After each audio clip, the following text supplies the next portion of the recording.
Saudara-saudari, selamat pagi. Kok loyo sekali, selamat pagi. Anda bisa mendengarkan suara saya dengan jelas? Bisa? Bisa mendengarkan suara saya? Coba dengarkan saya, dengarkan saya. Angkat tangan, dengarkan saya. Jangan malu-malu, sedikit bau, enggak apa-apalah. Angkat tangan, dengarkan saya, dengarkan saya. Berlahan-lahan ibu jari dan jali telunjuk didekatkan membentuk sebuah lingkaran. Dengarkan saya, angkat tinggi-tinggi. Lepaskan, dengarkan saya.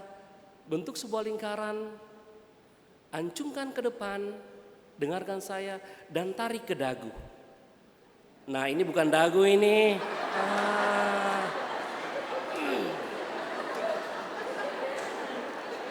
Wah.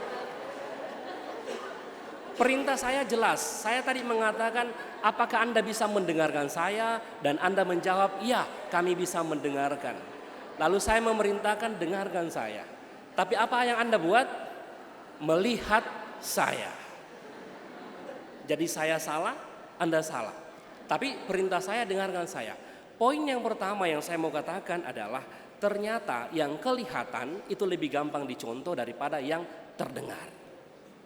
Maka pada poin yang pertama ini saya mau mengatakan, hai umat, hai kita semua, jadilah orang yang kelihatan Katolik, tidak hanya terdengar Katolik.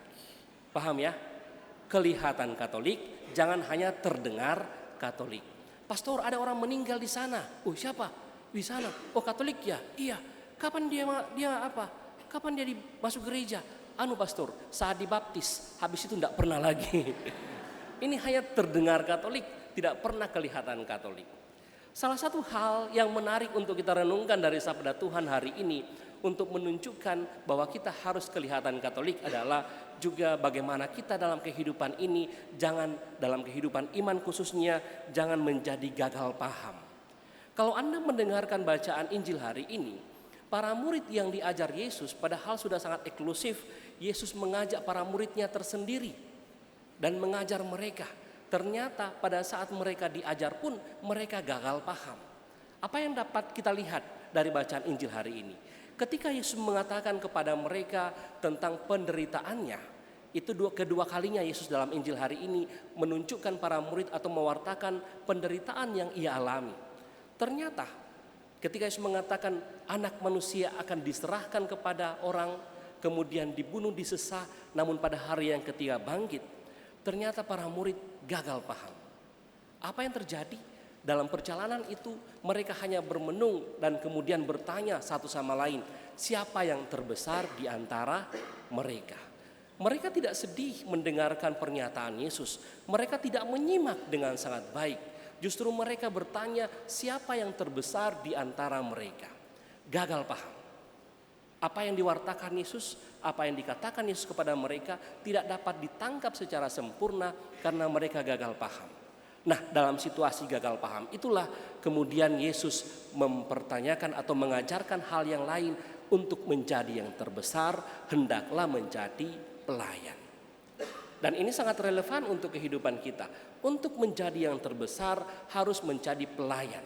Karena seringkali orang mencari yang mau menjadi yang terbesar. Orang mencari supaya mau menjadi yang utama. Tetapi Yesus mengatakan untuk itu, kalau kau menjadi yang mau menjadi yang pertama atau terbesar, jadilah orang yang melayani. Maka pada poin yang kedua ini, saudara-saudara yang terkasih, saya dan Anda diajak untuk menjadi terbesar dengan cara melayani. Jangan sampai kita gagal paham. Dalam kehidupan iman kita pun sering begitu. Seringkali saya mendapat pertanyaan, Pastor, saya selalu berbuat baik, saya selalu berbuat kasih. Namun kenapa ya, kok hidup saya tidak baik-baik juga? Seringkali saya dimusuhi, seringkali saya disingkirkan. Kalau mau berkata jujur di kantor, saya diasingkan. Kalau saya mau mengatakan saya orang Katolik di sekolah, juga saya diasingkan. Kenapa ya Pastor? Dalam bacaan pertama, kitab kebijaksanaan pada hari ini juga mau mengatakan kepada kita, ternyata orang fasik, orang jahat itu selalu merencanakan hal yang tidak baik kepada orang yang baik. Orang fasik, orang jahat selalu merencanakan sesuatu yang jahat untuk mereka yang baik. Maka kalau Anda baik lalu kemudian dimusuhi, kitab kebijaksanaan yang ditulis sekitar 6 atau 600 sebelum Masehi atau 2600 tahun yang lalu sudah mengatakan kepada saya dan Anda bahwa tindakan baik kita mungkin tidak diterima baik oleh orang lain, tapi janganlah takut. Karena apa? Tindakan baik kita yang kita tunjukkan itu mungkin adalah rencana yang tidak baik dari orang-orang yang jahat. Tapi ada juga yang mengatakan, pastor, kenapa ya saya dimusuhi? Kalau Anda melihat ternyata tidak baik juga dalam hidup Anda, kitab Yakobus, surat Yakobus mengatakan mereka yang iri hati, mereka yang dengki pasti juga akan dimusuhi orang. Jangan sampai bukan karena tindakan baik Anda dimusuhi, tapi jangan sampai karena Anda sendiri yang punya iri hati, memendam iri atau dikatakan juga oleh surat Yakobus mementingkan diri. Pasti orang tidak mau bersahabat dengan mereka yang iri hati. Tapi aneh pastor ya, tetangga yang punya mobil kok sakitnya di sini, sakitnya tuh di sini. Padahal tetangganya yang punya mobil. Kan seringkali anaknya tetangga yang sukses sakitnya di sini.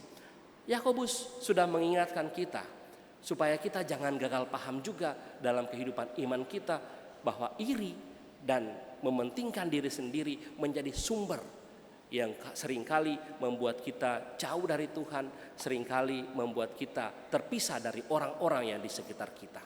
Bahkan Rasul Yakobus juga mengatakan bahwa seringkali orang berdoa tapi gagal paham dalam berdoa.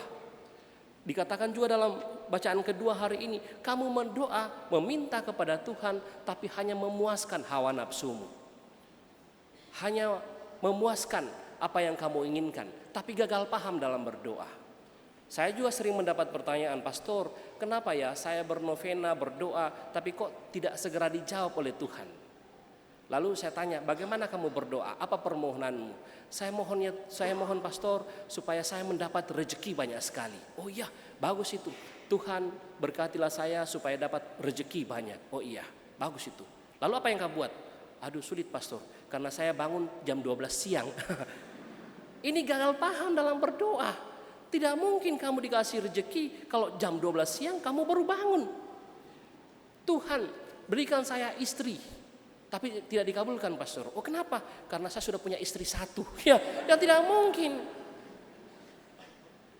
Tuhan berikan saya nilai yang baik. Oh bagus itu doa. Iya. Berapa kali kamu belajar? Seminggu sekali saya belajar. Ya tidak mungkin. Orang gagal paham. Tuhan berikan saya jodoh supaya saya segera menikah. Oh bagus doamu. Apa yang kamu buat? Tidak ada pastor. Berdandan pun kamu tidak bisa. Ya tidak mungkin. Kalau kamu berdoa dan kamu tidak melakukan sesuatu, berarti kamu gagal paham. Gagal paham dalam arti tidak memahami apa yang disabdakan oleh Tuhan, apa yang ditunjukkan oleh Tuhan. Orang berdoa, Tuhan semoga hidup saya, keluarga saya baik-baik saja. Tetapi dalam hati setiap hari Anda hanya memelihara pertengkaran dalam keluarga, jadi tidak mungkin. Yakobus juga mengajak kita untuk jangan gagal paham. Lalu berhadapan dengan semua itu, apa yang harus kita lakukan? Yesus pun memberikan solusi kepada para murid. Selain para murid harus menjadi pelayan untuk menjadi terbesar, Yesus mengatakan barang siapa menerima saya seperti menerima anak kecil ini, ia menerima saya. Kemudian pertanyaannya, bagaimana untuk menjadi seperti anak kecil?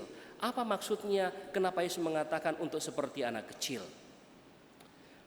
Kemarin saya dikirimi suatu yang sangat menarik, suatu cerita dari seorang sahabat. Dia mengatakan seperti ini, dan cerita anekdot yang sangat menarik, menceritakan tentang anak kecil. Ada 4 anak kecil. Anak kecil ini bukan anak kecil yang tapi anak kecil sekitar, dalam arti anak-anak sekitar 8-9 tahun. Mereka pergi ke sungai, lalu kemudian mereka mandi-mandi di sungai. Lalu mereka membuat kesepakatan seperti ini. Mari kita buat kesepakatan. Mari kita lompat dari atas pohon itu turun ke sungai, kebetulan lagi dalam. Mari kita lompat sambil menunjukkan bagaimana kita memperagakan siapa superhero kita. Siapa superhero, siapa yang menjadi tokoh andalan kita. Baik. Anak pertama naik. Dia naik ke atas dahan pohon, Lalu kemudian dia melompat. Dia menunjukkan gaya Spider-Man. Spider-Man. Semua temannya tepuk tangan. Wah, hebat dia. Anak kedua naik lagi. Apa yang dia buat? Dia Batman. Boom. Anak ketiga hebat. Anak ketiga naik lagi. Dia naik lagi anak ketiga. Apa yang dia buat? Iron Man. Boom. Tepuk tangan semua. Lalu anak keempat naik. Dia lompat. Apa yang dia buat? Tuyemen. Boom. Apa itu Tuyemen? Kamu tidak tahu. Dia adalah raja di atas raja. Dia adalah Tuhan Yesus men. Tapi di akhir cerita itu dikatakan seperti ini. Dari 4 anak ini yang mengidolakan Yesus, yang menjadikan Yesus sebagai superhero-nya adalah 1 anak yang keempat ini. Maka kalau Yesus mengatakan jadilah anak seperti ini, mau mengatakan sebenarnya kepada kita, mau menjelaskan seperti kita, apakah saya dan Anda sudah memang menggunakan Yesus sebagai superhero dalam kehidupan kita? Apakah saya menggunakan Yesus sebagai orang atau panutan Tuhan yang membimbing hidup saya? Jangan sampai saya hanya terdengar Katolik tapi tidak terlihat Katolik. Jangan sampai saya hanya terdengar bahwa saya berdoa, rajin berdoa, tapi saya gagal paham dalam berdoa.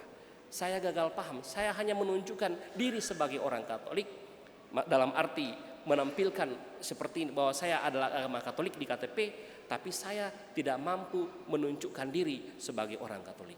Kita dalam Injil hari ini diajak, saya dan Anda, untuk beriman. Jangan sampai gagal paham. Menempatkan Yesus sebagai idola kita, menempatkan Yesus sebagai panutan kita yang menjadi patron dalam kehidupan kita. Tuhan Yesus memberkati kita semua. Amin.